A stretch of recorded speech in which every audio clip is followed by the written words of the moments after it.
Did you ever think one single social media post could send Hollywood spiraling into chaos? Well, Taylor Swift just did exactly that when she publicly endorsed Kamala Harris over Donald Trump, and it's not just Democrats and Republicans at each other's throats. This clash has spiraled into a full-blown culture war between the woke and conservatives, and let me tell you, the comments section, an absolute battlefield. Before we continue, I'd like to ask for a quick favor. If you're enjoying this content, please take a moment to like the video and subscribe to the channel. Over 98% of our viewers watch without subscribing, and while it's free for you, it makes a world of difference to us. Have you hit that subscribe button?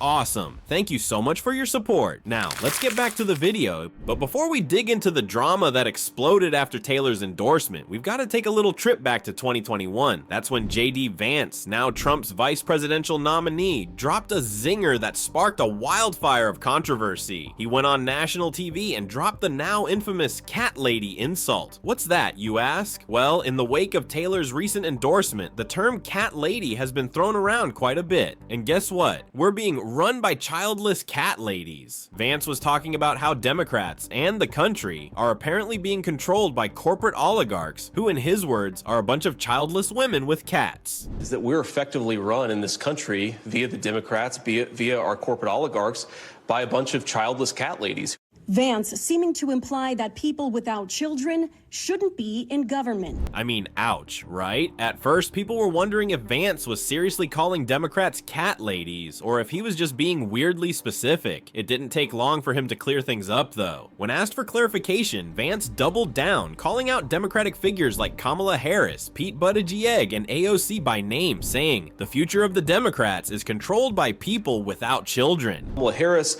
Pete Buttigieg, AOC, the entire future of the Democrats is controlled by people without children. That's when things got personal, and the gloves really came off. Now, that comment caused a stir back in 2021, but Vance was just a senator back then, and the backlash was strong but manageable. Now that he's Trump's VP pick, oh, the heat is much, much worse. But hold that thought, let's fast forward to the present, where Taylor Swift has jumped headfirst into the political fray.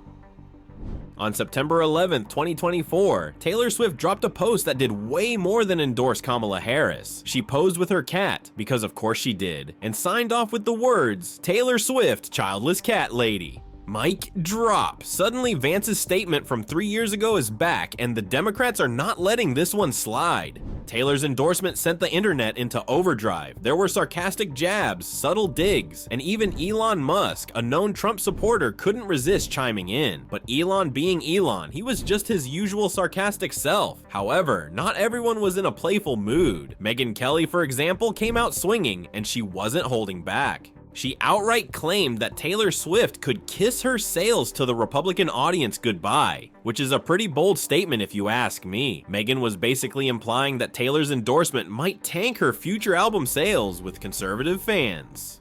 You can, of course. Like, you can kiss your sales to the Republican audience goodbye, Taylor. Hope you enjoyed them while you had them. That's a pretty spicy prediction, but is it true? I mean, look, Taylor Swift is a global superstar with millions of fans. Sure, some might turn their backs on her, but will it really make a dent in her empire? Doubtful, but this war of words is far from over. So why would Taylor Swift even dip her toes into this political inferno?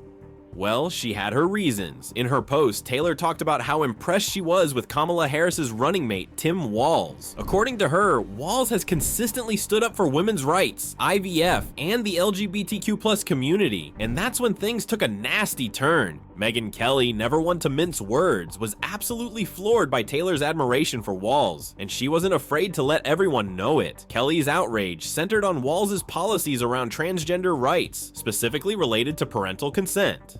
Megyn unleashed, claiming that Walz supports policies that could allow courts to take custody of children from parents who don't agree with gender-affirming medical procedures. And in Kelly's eyes, that's apparently the big reason Taylor Swift decided to throw her support behind Walz, and by extension, Kamala Harris. Oh my God.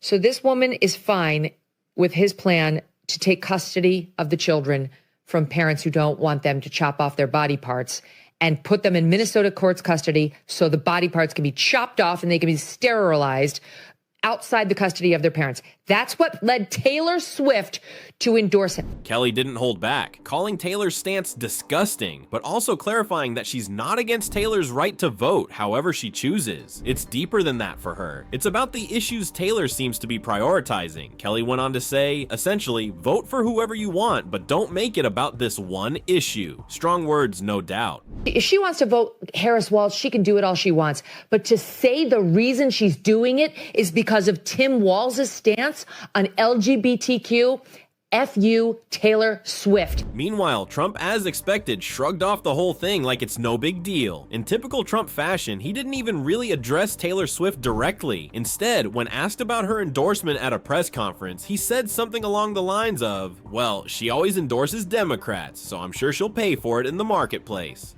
But the real kicker? Trump added, I like Britney Spears much better. Classic Trump, right? I can't tell if he was joking or if he's actually Team Britney now, but it definitely lightened the mood after all the heavy political talk. So why did Taylor Swift pick this exact moment to endorse Kamala Harris? Some people think it was just a dramatic move to grab attention, which, let's be real, Taylor is great at doing. Others think she was pushed into it by all those AI-generated images floating around of her endorsing Trump. Taylor herself addressed the timing in her post, saying she wanted to clear up any confusion about where she stands in the race. Now, what does all of this mean for Kamala Harris's campaign? Well, with over 200 million followers, Taylor Swift's endorsement is bound to have some impact, right? Some experts think her support could sway a decent chunk of undecided voters. After all, if Taylor says it's cool to vote for Harris, surely some of her fans will follow suit, right? Peter Manussi, a crisis manager, mentioned that Swift's endorsement might tip the scales for some of those on the fence.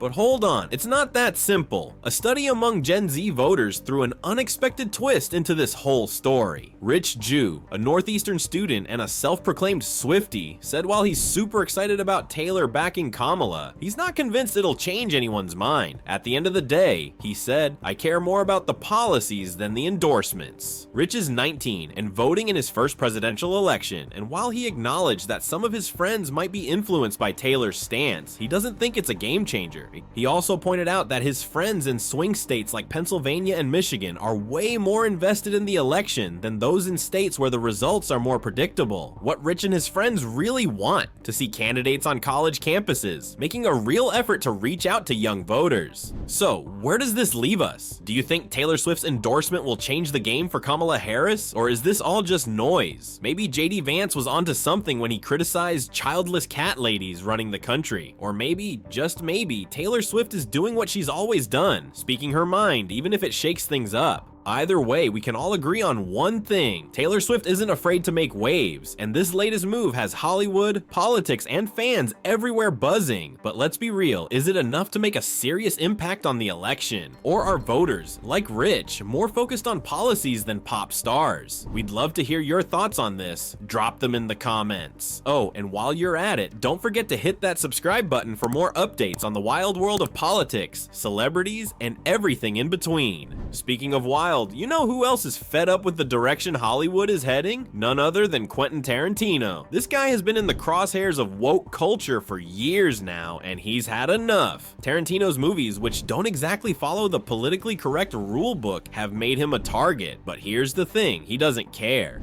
Tarantino's playing with racism and misogyny and gruesomeness, and there's really no way you can do that and keep your hands clean. That's a good way to put it. It's a good way to put it. And I was like, who wants clean hands? Tarantino's films, from Django Unchained to Once Upon a Time in Hollywood, have always been a bit controversial. Racism, misogyny, violence. He plays with all these themes, and of course the woke crowd has a major issue with that. But instead of bowing to the pressure, Tarantino fires back, unapologetically defending his creative freedom. According to him, the woke critics are like ideological police, sniffing out what they see as problematic and trying to get his films canceled. Even Joe Rogan couldn't believe the lengths people go to criticize Quentin's work, and it raises a bigger question. Should fiction, art, and movies be held to the same standard as real life? I mean, is it fair to attack a fictional character for being right-wing or problematic? Tarantino himself even said, I'm telling a story through a character's point of view, not mine. This is a retrograde vision. This is a regressive vision or Quentin has become right wing, and this movie has a right wing bent because of the way they, Quentin is identifying with Rick Dalton with fucking hippies. Rick is coming from a place more on the right, not me. Yeah. Per se, but I am telling the story through Rick's point of view. It seems like people are struggling to separate art from ideology, and Tarantino's fed up. He's called out the woke movement for trying to drain all the creativity and edge out of Hollywood. It's not just about him either. He's worried about the direction Hollywood is heading as a whole. If filmmakers are too scared to tell bold, creative stories, what's gonna happen to the art? And he's not the only one speaking out. Bill Maher has praised Tarantino for standing up to the woke mob, saying it's refreshing to see someone in Hollywood push back instead of caving in. I have always really appreciated the way you pushed back.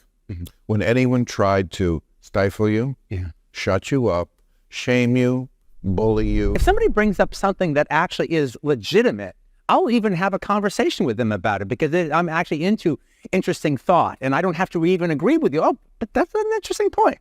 Right. That's an interesting point. It's a battle for creative freedom, and Tarantino's right in the middle of it. But the question remains, are the critics justified in their outrage, or have we gone too far in policing art? Would love to hear your take, so drop a comment below and let's talk about it.